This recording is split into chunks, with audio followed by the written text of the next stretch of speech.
Шайлоого катышуу ниетин билдирип, Бирдиктүү округтан 75 партия, ал эми бир мандаттуу округдардан 381 адам арыз берди. Бирок алардын канчоосу каттоодон өтүп шайлоого катышары азырынча анык эмес. Ал тапта бийлик шайлоого даярдык көрүү жана өткөрүү боюнча республикалык штаб түзүлүп, административдик ресурс, добуш сатып алуу сыяктуу көрүнүштөр катуу жазаланаарын эскертти. Президент Жапаров шайлоого аттанган талапкерлерге кайрылып, таза шайлоо өткөрүү боюнча биригип иш кылууга чакырды. Талапкерлер, партиялар, сиздер тараптан добуш сатып алууну токтотсоңуздар, административдик ресурсту колдонбоо жагын мен токтотуп берейин. Буга эрким да, күчүм да жетет. Буга чейин бийликчил партиялар дарыгерлер менен мугалимдерди колдонуп, мыйзамсыз ишке аргасыз кериптер кылып жаткандыгы байма-байла айтылып келген.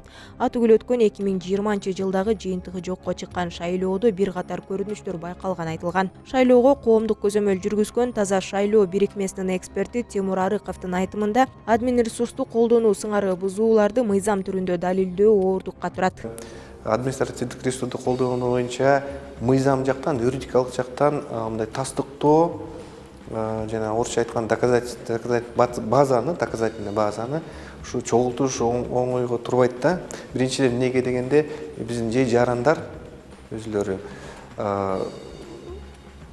укук коргоо органдарына же бизге мындай мыйзамдуу түрдө кайрылууга барбайт да көбүнчө убактарда. Бир гана мындай көбүнчө ооз-эки түрдө эле айтылышат, бирок мисалы биз көз карандысыз байкоочулар катары юридикалык жактан ал нерсени аягына чейин чыгарыш үчүн бизде ошол ачык айкын айтылышы керек да бизден. Ачык айкын кагаз жүзүндө ошол кайрылуулар керек. Жыйынтыгы жокко чыгарылган чуулгандуу шайлоодо биримдик мекеним Кыргызстан жана Кыргызстан партиялары бийликчил деп сыпатталган. Саясатталдоочу Адил Турдукулов азыркы бийлик эч бир партияга жан тартпай турганын кайталап жатканы менен, азыр деле жогору жактын колдоосуна ээ болгон партиялар бар деп эсептейт. Бийликке жакын партиялар абдан эле көп. Эң негизгилери Ата журт Кыргызстан, Ишеним жана Ынтымак партиялары. Бул 3 партияга жеңишке жетүүгө мүмкүнчүлүгү жогору жана капчыктуу талапкерлер чогулган. Калган көпчүлүк партияларда оппозицияга обой, бийликке жакын болгусу келген партиялар. Бул жолку кайра шайлоодо бийликчилделген партиялар азырынча ачык айтылбаганы менен, бирок айрым партиялардын тизмелери талкуу жаратууда. Мындан улам өткөндүн катасы кайрадан кайталанып калуу ыктымалдыгы бар деген пикирлер да бар. Ал эми эксперт Шайырбек Маматокторов бийликтин жергиликтүү өзүн башкаруу органдарына аш керек көңүл буруусу шайлоого карата тымызын даярдык катары баалоого болоорун айтат. 34 мандат бийликтин админ ресурсу менен келет. 36.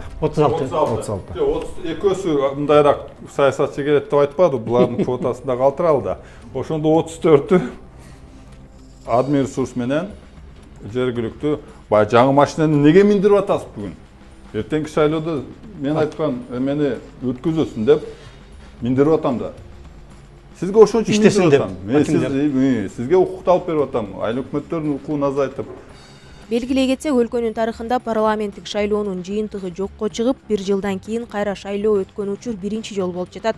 Депутат Нурбек Тотоновдун айтымында 1 жыл аз убакыт болсо да, бирок эл шайлоо маданиятын үйрөнүп, бул жолу туура тандоо жасайт. Эл деле түшүндү окшойт. Шайлоо маданияты акырында бизге ошо жетип атат окшойт.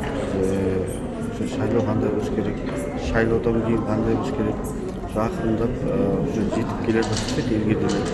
Баягыда бөлүм жаргуу жок. Административдик ресурс дегенде ошо мамлекет кызматында иштеген адамдар жөнүндө тууралуу сөз болуп атат. Алардын дагы тандоого өздөрүнүн укугу бар. Аларды күчкө салып, же болбосо башка бир методдорго салып, көргөтүүгө салып, бир кандидатка же бир партияга үгүттөө мынау шайлоодо мындай жүрсө болбойт деп ишенебиз. 28 ноябрга белгиленген парламенттик шайлоо 2020-жылы октябрда башталган саясий кризиске шекит коюп, өлкөнү толугу менен мыйзам нугуна сала турчу шайлоо экени айтылууда. Саясатталдоочу Бакыт Бакетаев таза шайлоо өткөрүү бир гана бийликтин эмес, карапайым калктын да колунда экендигин белгилейт. Биз бийликтин кандидатыбыз, биз бийликтин партиябыз дегендерди көзөмөлдөп, ошолорду Боршайкомго бере турган көзөмөлчүлөр азыр бар. Ошон үчүн дагы бир маселе бар, ушу акча таратуу. Ушуну да токтотуш керек, анткени баардыгы көрүп турат. азыркы саясат ачык айкын жана эч кимдин фамилиясын карабайт. Ким кандай ошону бузса, ошондой чечим кабыл алат экен деген бүгүнкү саясат бардыгына белгилүү. Парламенттик кайталап шайлоо жаңы баш мыйзамга ылайык аралаш система менен өтүп, 7-чи чакырылышка 90 депутат келет. Кыргызстан мындай шайлоону биринчи ирет өткөрүү алдында турат. Жана бул жолу парламентке бийликчил делген партиялар келбейт деген кепилдик жок. Себеби өлкө президенттик башкарууга өтүп, бар бийликтин баары бир колго топтолуп, мыйзам чыгаруучу башкы орган болгон Жогорку Кеңештин укуктары кыйла азайды. Деген менен коомчулукта эл өкүлдөрүнөн куралган парламентке бийликтин көзөмөл орноткусу келет деген пикирлер да жок эмес.